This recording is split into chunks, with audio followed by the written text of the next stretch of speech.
അള്ളാഹുവിനോട് സത്യം ചെയ്തുകൊണ്ട് ഒരു കാര്യം അവർ തീർപ്പാക്കി പറഞ്ഞാൽ അതങ്ങനെ തന്നെ പൂർത്തീകരിച്ചു കഴിഞ്ഞു. എന്തേ കാരണം? ഈ പറഞ്ഞ വാക്ക് പിൻവലിക്കാൻ പറ്റൂല. ഇവർ അള്ളാഹുവിന്റെ അടുത്ത ആളുകളാണ്. അള്ളാഹുവിനോട് മനസ്സുകൊണ്ടും ശരീരം കൊണ്ടും നാവ് കൊണ്ടും എല്ലാം കൊണ്ടും അടുത്തവരാണ്. ആ അടുത്ത ആളുകളുടെ നാവിലൂടെ വന്ന് വീഴുന്ന വാക്കില്ലേ, അത് ആ രൂപത്തിൽ തന്നെ സ്വീകരിക്കപ്പെട്ടു പോയി. അതിന് പിന്നെ മാറ്റമില്ല. അത് ഇവിടെ തന്നെ ഇരിക്കുമ്പോ ബഹുദൂരം അപ്പുറത്തുള്ള കാര്യങ്ങൾക്ക് അവർ പ്രതിവിധി പറയുമോ? പ്രതിവിധി പറയും. പരിഹാരമുണ്ടാക്കുമോ? പരിഹാരമുണ്ടാക്കും. നിർദ്ദേശിക്കാൻ കഴിയുമോ? നിർദ്ദേശിക്കാൻ കഴിയും. വലിയ വലിയ മഹാന്മാരൊക്കെ അങ്ങനെ ചെയ്തില്ലേ? ഔലിയാക്കളെ കൂട്ടത്തിൽ നേതാക്കളായ ബഹുമാനപ്പെട്ട ഉമർ ഇബ്നുൽ ഖത്താബ് റളിയല്ലാഹു അൻഹു അല്ലേ, സ്വഹീഹായ സംഭവമല്ലേ, ധാരാളം ഗ്രന്ഥങ്ങളിൽ ഉദ്ധരിക്കപ്പെട്ടതല്ലേ. മദീന പള്ളിയിൽ വെള്ളിയാഴ്ച ഖുതുബ നിർവഹിച്ചു കൊണ്ടിരിക്കുമ്പോ നിങ്ങൾ നോക്ക്, ഖുതുബ നിർവഹിച്ചു കൊണ്ടിരിക്കുന്നതിനിടയില് ഉമർ റളിയല്ലാഹു അൻഹുവിന്റെ നാവിൽ നിന്ന് ഖുതുബ കേൾക്കാൻ വേണ്ടി വന്നവരോടല്ലാത്ത ഒരു ശബ്ദം. ഉമർ ഇബ്നുൽ ഖത്താബ് റളിയല്ലാഹു അൻഹു പറയുന്നു, യാ സാരിയ അൽ ജബൽ അൽ ജബൽ. 10 ദിവസം മുമ്പ് മദീനയിൽ നിന്ന് യാത്ര പോയ ചെറിയ പോരാളികളായ സാരിയത്ത് ബിൻ ഹിസ്ം റളിയല്ലാഹു അൻഹു, ആ കൂട്ടത്തിൽ അമീറാണ്, നേതാവാണ്. സാരിയത്ത് ബിൻ ഹിസ്ം റളിയല്ലാഹു അൻഹു എവിടെയാണ്? നഹാവന്ദിലാണ്. മദീനയിൽ നിന്ന് ആയിരക്കണക്കിന് കിലോമീറ്റർ അപ്പുറത്താണ്. മലയുടെ മുകളിൽ ഒരു താഴ്വരയിൽ സാരിയത്ത് ബിൻ ഹിസ്ം റളിയല്ലാഹു അൻഹു നിൽക്കുമ്പോ മദീന പള്ളിയിൽ മിമ്പറിൽ നിന്ന് വിളിക്കുന്നു ഉമർ ഇബ്നുൽ ഖത്താബ് തങ്ങൾ, യാ സാരിയ അൽ ജബൽ അൽ ജബൽ. സാരിയത്ത് ബിൻ ഹിസ്ം തങ്ങളെ, പർവ്വതമൊന്ന് നോക്കണം, പർവ്വതമൊന്ന് ശ്രദ്ധിക്കണം, പർവ്വതമൊന്ന് നോക്കണം. ഒരൊറ്റ വാക്ക് പറഞ്ഞപ്പോ ആ വാക്ക് സാരിയത്ത് ബിൻ ഹിസ്ം റളിയല്ലാഹു അൻഹു കേട്ടോ ഇല്ലേ? അതറിയണ്ടേ? ഒരാഴ്ച കഴിഞ്ഞ് മഹാനവറുകൾ സംഘത്തോടും തിരിച്ചു വരുമ്പോ മദീന പള്ളിയിൽ വെള്ളിയാഴ്ച ഖുതുബ കേൾക്കാൻ വേണ്ടി വന്നിരുന്ന ആളുകൾ അവരോട് ചോദിച്ചു, നിങ്ങളെയാണല്ലോ മിമ്പറിൽ വെച്ച് അമീറുൽ മുഅ്മിനീൻ വിളിച്ചത്, നിങ്ങളത് കേട്ടോ? നിങ്ങൾക്ക് വല്ല പരിഹാരവും കിട്ടിയോ? സാരിയത്ത് ബിൻ ഹിസ്ം റളിയല്ലാഹു അൻഹു പറഞ്ഞു, കേട്ടു എന്ന് മാത്രമല്ല, അങ്ങനത്തെ ഒരു ശ്രദ്ധ അന്ന് കിട്ടിയില്ലായിരുന്നുവെങ്കിൽ എന്റെ കൂടെയുള്ള ഈ അനുചരന്മാർ ഒറ്റൊന്നും ബാക്കിയുണ്ടാകൂല. അത്രയും തന്ത്രപരമായി ശത്രുക്കൾ ഒരു ഭാഗത്തുകൂടെ കുതിച്ചു കയറുന്നുണ്ടായിരുന്നു. ഉമർ ഇബ്നുൽ ഖത്താബ് റളിയല്ലാഹു അൻഹു നോക്കുന്നത് എങ്ങോട്ടാണ്?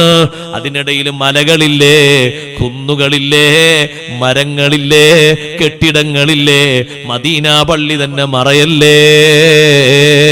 പക്ഷേ ഫൈദാ അഹ്ബബ്തുഹു, ഖുദ്സിയായ ഹദീസിലൂടെ പഠിപ്പിക്കപ്പെട്ടില്ലേ? ഹദീസിന്റെ സ്വീഹത്തിന് കുറവൊന്നുമില്ല. ഫൈദാ അഹ്ബബ്തുഹു കുന്തു സമഅഹു അല്ലദീ യസ്മഉ ബിഹി വബസറഹു അല്ലദീ യബ്സുറു ബിഹി വയദഹു അല്ലതീ യബ്തിഷു ബിഹാ വരിജ്ലഹു അല്ലതീ യംശി ബിഹാ. ഞാനൊരു അടിമയെ അങ്ങ് സ്നേഹിച്ചു കഴിഞ്ഞാൽ, എങ്ങനെ സ്നേഹിക്കും? ഫർളും സുന്നത്തും ജീവിതത്തിൽ കൃത്യമാക്കി നിത്യമാക്കി പതിവാക്കിയിട്ട് അതുകൊണ്ട് കൽബും ശരീരവും നാക്കും അവയവങ്ങളും അള്ളാഹുവിന്റെ മാർഗത്തിൽ പൊരുത്തപ്പെട്ട രൂപത്തിൽ അങ്ങ് മാറ്റിക്കഴിഞ്ഞാൽ ഞാൻ അവനെ വല്ലാതെ ഇഷ്ടപ്പെടും. ഇഷ്ടപ്പെട്ടു കഴിഞ്ഞാലോ അവൻ കേൾക്കുന്ന കേൾവി ഞാനാകും, അവൻ കാണുന്ന കാഴ്ച ഞാനാകും, അവൻ പിടിക്കുന്ന കൈ ഞാനാകും, അവൻ നടക്കുന്ന കാല് ഞാനാകും. എന്താണ് അതിന്റെ അർത്ഥം? ദൂര അടുപ്പ വ്യത്യാസമില്ലാതെ ഏതും കേൾക്കാൻ കഴിയും, ഏതും കാണാൻ കഴിയും, ഏതും നിയന്ത്രിക്കാൻ കഴിയും, എത്ര ദൂരത്തേക്കും നടന്നെത്താൻ കഴിയും. അവർക്ക് വാഹനങ്ങൾ വേണ്ട, അവർക്ക് സംവിധാനങ്ങൾ വേണ്ട, ആധുനിക യുഗത്തിലെ സൗകര്യങ്ങളൊന്നും വേണ്ട. സുബ്ഹാനല്ലാഹ്, അവർ കാണാൻ ഉദ്ദേശിച്ചൊന്ന് നോക്കിയാൽ മതി, അവരൊന്ന് പറഞ്ഞാൽ മതി, അവരൊന്ന് നിശ്ചയിച്ചാൽ മതി, അള്ളാഹു പൂർത്തീകരിച്ചു കൊടുക്കുന്നു. അതല്ലേ ഖുർആൻ അവരെ മഹത്വം പറഞ്ഞപ്പോൾ അങ്ങനെ പറഞ്ഞത്, ലഹും മാ യശാഊന ഇൻദ റബ്ബിഹിം. അള്ളാഹുവിന്റെ ഇഷ്ടദാസൻ എന്താണോ അവർ ഉദ്ദേശിക്കുന്നത്, റബ്ബ് സുബ്ഹാനഹു വ തആല അത് നിറവേറ്റി കൊടുക്കുന്നു. അത് നമ്മുടെ ദൃഷ്ടിയിൽ, നമ്മുടെ കാഴ്ചപ്പാടിൽ ഒരു പക്ഷേ നടക്കാത്ത കാര്യമാണെന്ന് തോന്നിയാലും അല്ലാഹു ജല്ല ജലാലുഹു അത് നടത്തി കൊടുക്കുന്നു. അവരെ വാക്ക് വെറുതെ ആകാൻ പാടില്ല. അവരുടെ നിശ്ചയം വെറുതെയാകാൻ പാടില്ല. അവർ പറഞ്ഞതുപോലെ കാര്യങ്ങൾ നടക്കും. 1 അല്ല 10 അല്ല, ധാരാളം കാണാം. ഉമർ ബിൻ ഖത്താബ് റളിയല്ലാഹു അൻഹു ഒറ്റ വിളി വിളിച്ചിട്ടില്ലെങ്കിൽ എന്റെ കൂടെയുള്ള ആൾക്കാരൊന്നും ബാക്കി ഉണ്ടാകൂല. എത്ര ദൂരത്തേക്കാ വിളിച്ചത്?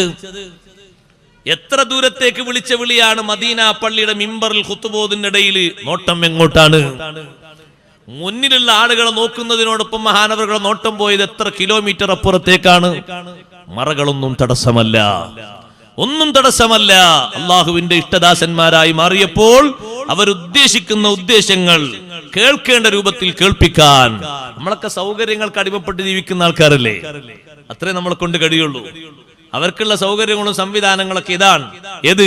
കുന്തു സംഅഹുല്ലദീ യസ്മഉ ബിഹി വബസറഹുല്ലദീ യബ്സുറു ബിഹി വരിജ്ലഹുല്ലതീ യംശി ബിഹാ. അവർ ഉദ്ദേശിച്ച സ്ഥലത്തേക്ക് എത്തുന്നു.